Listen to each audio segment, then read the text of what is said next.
नमस्कार। ओम। दोस्तों, जैसा कि आपको मालूम है, अंतरयात्रा चैनल पर हम वीडियो साप्ताहिक लेकर आते हैं आपके लिए। और एक श्रृंखला हमने शुरू की है, लाइफ एंड स्पिरिचुअलिटी। तो उसकी ये अगली कड़ी है। और आज का जो विषय है, बाकी जो विषय पे हम बनाते रहे हैं वैसा ही बड़ा ज्वलंत विषय है। और आज का जो विषय हम आपके लिए लेकर आए हैं वो है हेड शेविंग आफ्टर डेथ। मतलब हमारे सनातन धर्म में आपने देखा होगा कि जब किसी की मृत्यु होती है और जब आप दाह संस्कार में शामिल होते हैं तो आपको जो है वो बाल शेव कराना पड़ता है। तो इसके पीछे का विज्ञान क्या है, इसके पीछे का कारण क्या है, क्या ये ज़रूरी है, क्या नहीं करना चाहिए या करना चाहिए, किन लोगों को छूट है, मतलब किन लोग कौन लोग नहीं कर सकते हैं। तो आज इन तमाम विषयों पे हम बात करेंगे, उनके पहलुओं पे। तो आइए शुरू करते हैं आज के इस वीडियो को। देखिए, सबसे पहले हम इस पे बात ये करते हैं कि शास्त्रीय प्रमाण क्या है हेड शेविंग को लेके। तो अगर आप वैदिक प्रमाण, सबसे मेन जो मुख्य हमारा जो शास्त्र है, जो ग्रंथ है, वो है वेद, और उसी को हम प्रमाणिक मानते हैं। तो वेदों में अगर आप इस बात को जब ढूंढेंगे तो ऋषि मुनियों के समय में क्या होता था कि उसमें तो बहुत सारे वैसे भी दाह संस्कार नहीं भी हो, मृत्यु किसी की नहीं भी हो, तब भी जितने भी संस्कार हैं उन संस्कारों में सिर को जो है वो मुड़वाना, यानी हेड शेविंग, मतलब उसको बाल को शेव करने की परंपरा रही है।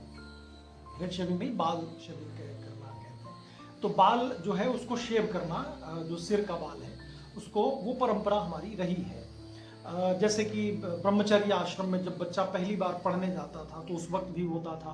उसके अलावा और भी जैसे यज्ञोपवीत संस्कार होता है, उसमें भी बाल मुड़ाया जाता है। उसके अलावा अन्नप्राशन और जो भी तत्काल तमाम जितने भी संस्कार हैं उसमें ये होता है। शादियों में नहीं होता डेफिनेटली, लेकिन बाकी जो भी संस्कार हैं उसमें ये होता है। कोई यज्ञ हो, हवन हो, पूजा पाठ हो, उसमें भी बाल जो है वो हटाने की परंपरा रही है।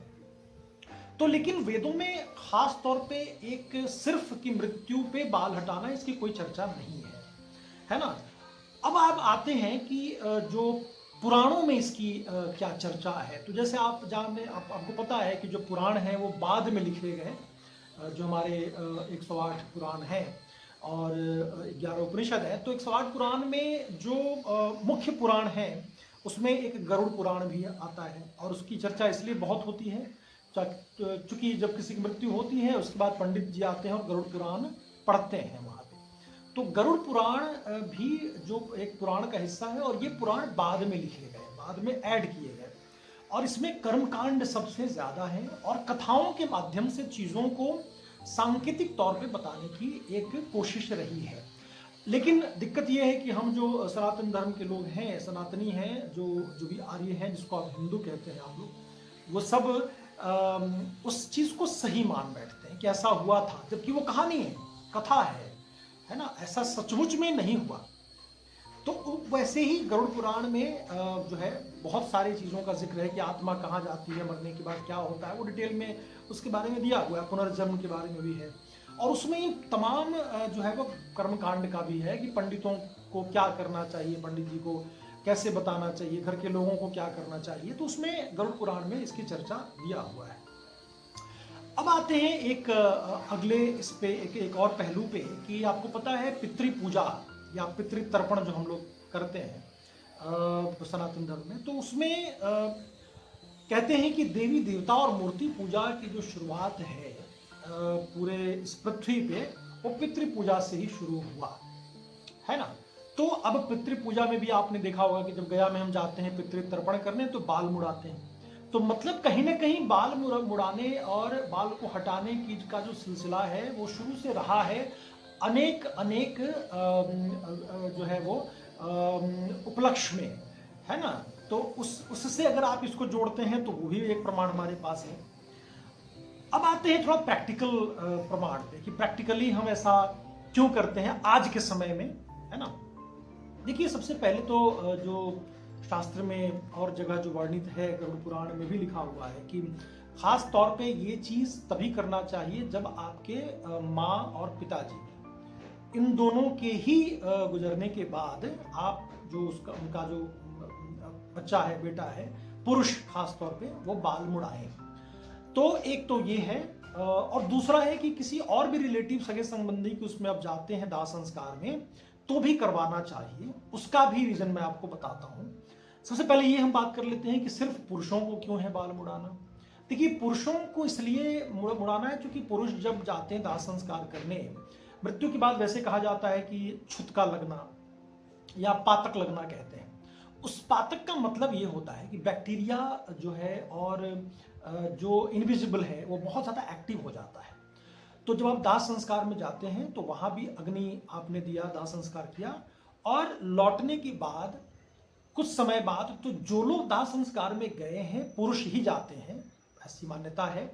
शुरू शुरू में बहुत पहले स्त्रियां भी जाती होंगी, लेकिन स्त्रियों का फिर धीरे धीरे हमारे समाज में चलन कम हो गया कि उनको नहीं जाना है। चूंकि उसके पीछे भी एक रीजन है, ऐसे नहीं हुआ क्योंकि उनके बाल बड़े हैं, वो बाल मुड़ा नहीं सकती, उनको बाल हटा दो तो बड़ा भद्दा और विभत्स सा लगती थी, तो इसलिए उनको मना कर दिया गया कि आप मत जाओ दाह संस्कार में जो है, और सिर्फ पुरुष जाएंगे। तो पुरुषों को वहां पे जाने का, तो पुरुष जब जाते हैं ना तो वहां बैक्टीरिया बहुत एक्टिव है जो बालों में और नाखून में खास तौर पे आपके फंसे होते हैं। तो जब आप वहां से आते हैं तो एक पूरा जो 12 दिन का एक प्रोसेस होता है, 11-12 दिन का, उसमें एक दिन ये होता है कि जिसमें बाल मुड़ाना और नाखून को काटना।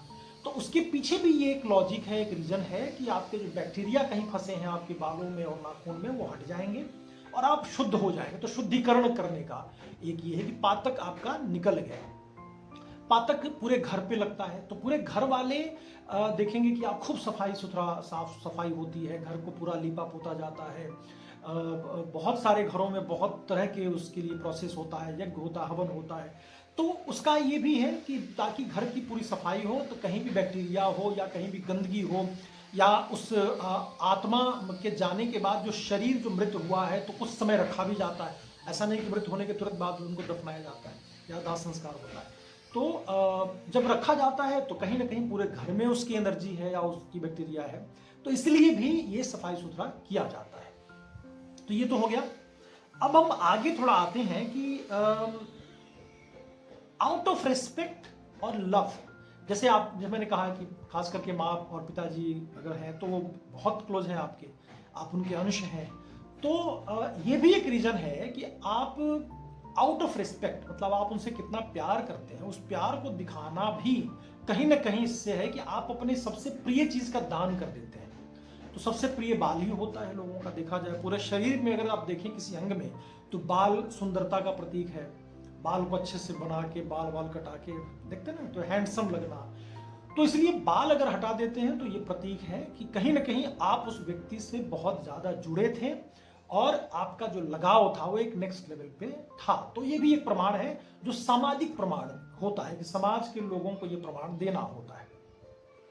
दूसरा एक कहते हैं कि जो बंधन है, जो अटैचमेंट है, जो माया की वजह से जो एक अटैचमेंट हुआ है, उसको डिटैच करने के लिए भी एक ये बाल मुड़ाना, मतलब आपने एक दान कर दिया प्रिय चीज का तो वो डिटैचमेंट भी हो गया। तो वो भी एक तर्क दिया जाता है हमारे शास्त्रों में। तो ये भी रीजन है। नेक्स्ट अब अगर आप आएंगे कि अब आइए कि आज के समय में बहुत सारे लोग ऐसे पेशे में हैं जहां पे वो बाल को नहीं शेव कर सकते हैं किसी की मृत्यु पे, या खास तौर पे अपने सगे संबंधी के बहुत क्लोज है। तो अब उसमें क्या है कि जैसे मान के चलिए मैं एक अभिनेता हूँ, मैं एक एक्टर हूँ, तो मेरा जो अगर कोई प्रोजेक्ट चल रहा है, मैं शूटिंग पे हूँ या शूट कर रहा हूँ, तो बाल तो हटा ही नहीं सकते। तो वैसी स्थिति में क्या होता है, कहा गया है कि आप शास्त्रों में ऐसे लोगों को छूट दी गई है कि बाकी आप जो प्रक्रिया है वो कर लीजिए, लेकिन आप बाल ना हटाएं तो भी चलेगा। थोड़ा सा कहीं से बाल काट दिया जाता है, कहीं चीज से ऐसा कुछ करते हैं, है ना, हल्का सा कहीं से छुरा लगा के ऐसा हल्का सा उसको शेव कर देते हैं। तो ये एक वो प्रक्रिया है। बहुत सारे जो कॉर्पोरेट में काम करने वाले या शहरी जो जिंदगी जी रहे हैं, उनको बाल हटाना बड़ा ऑड लगता है या बड़ा अजीब सा लगता है, तो वो लोग भी ऐसे करते हैं कि कैंची से वो कर देना। लेकिन मेरा ये कहना है कि शहरी जीवन का मतलब ये नहीं है कि आप अपने संस्कार और अपनी संस्कृति से दूर हो जाएं और उससे कट जाएं। संस्कार और संस्कृति हमारे जड़ हैं, हमारे रूट्स हैं। अगर आप उन रूट्स को भूल जाएंगे तो अस्तित्व ही खत्म हो जाएगा। इसलिए भी मैं मानता हूँ कि ये एक चीज़ सही है जो हर किसी को करना चाहिए। जो और ये नहीं बहाना कि नहीं मैं शहर में रहता हूँ, लोग क्या कहेंगे, लोग क्या नहीं कहेंगे, या आप कैसे दिखेंगे यार, ऐसे बाल हटाने से कोई बुरा नहीं लगता है ना। बाल अगर आप हटा भी देते हैं तो उससे कोई इंसान तो अच्छा ही लगता है। बहुत सारे लोग तो इसको स्टाइल में भी आज के डेट में बाल शेव करके रखते हैं, है ना। बाल बिल्कुल देखना कि बाल्ड जो है, तो ये भी है। बहुत लोग जो बाल्ड हो जाते हैं तो पूरा का पूरा बाल ही हटा देते हैं, उनका क्या होता है। तो इसलिए लुक से और अच्छा दिखने और बुरा दिखने की बात नहीं है, बात है कि आप अपने जड़ से कितना जुड़े हुए हैं। तो चलिए आज के इस वीडियो में इतना ही। आशा है आपको इस मिथ और इसके बारे में जो कुछ भी प्रश्न आपके होंगे उसका उत्तर मिल गया होगा। कुछ और प्रश्न हो तो आप कमेंट में हमें लिखकर बताएं, हम उसका उत्तर देने की कोशिश करेंगे। चैनल को सब्सक्राइब नहीं किया है तो कर लीजिए, और वीडियो को ज़रूर ज़्यादा से ज़्यादा लोगों तक शेयर करिए, ताकि ऐसे मिथ में और भ्रम में बहुत सारे लोग हैं जो गलत कदम उठा लेते हैं, तो उनको ये इस तरह का एक वीडियो मिलना ज़रूरी है, ताकि बहुत साफ हो जाए। हम जो भी वीडियोस बनाते हैं वो प्रमाण के आधार पर शास्त्रगत होता है। हम स्टडी करके चीज़ों को देखते हैं, इकट्ठा करते हैं, और तब हम आपके लिए वीडियोस लेकर आते हैं। आशा है आप लोग हमारे चैनल के जो भी वीडियोस हम बना रहे हैं उसको देख रहे हैं और अप्रिशिएट कर रहे हैं। मुझे अच्छा लगता है कि कुछ कुछ कमेंट तो आता है, लेकिन वीडियोस बहुत ज़्यादा लोग नहीं देख पा रहे हैं। तो या तो चैनल मुझे लगता है कि बहुत ज़्यादा रीच नहीं है, लेकिन फिर भी हम वीडियोस बना रहे हैं, और आप लोग उसको ज़्यादा से ज़्यादा शेयर करें, साझा करें, चैनल को सब्सक्राइब कर लें, और लोगों तक ये पहुंचाएं कि अंतरयात्रा नाम का एक चैनल है जिसका हैंडल है अंतरयात्रा जर्नी विदिन। तो इस चैनल पे आएंगे तो आपको ऐसे ही लाइफ एंड स्पिरिचुअलिटी से संबंधित जो वीडियोस हैं वो हम लेकर आते हैं सप्ताह में एक, और छोटे छोटे जो शॉर्ट्स हैं वो बाकी जो बड़े बड़े जो सनातन धर्म के विद्वान हैं, जो प्रखर वक्ता हैं, मैं उन लोगों की बातों को शॉर्ट्स में लेके आता हूँ आपके लिए। तो आप ये मेरे चैनल पे देख सकते हैं, शॉर्ट्स हम डेली एक एक अपलोड कर रहे हैं।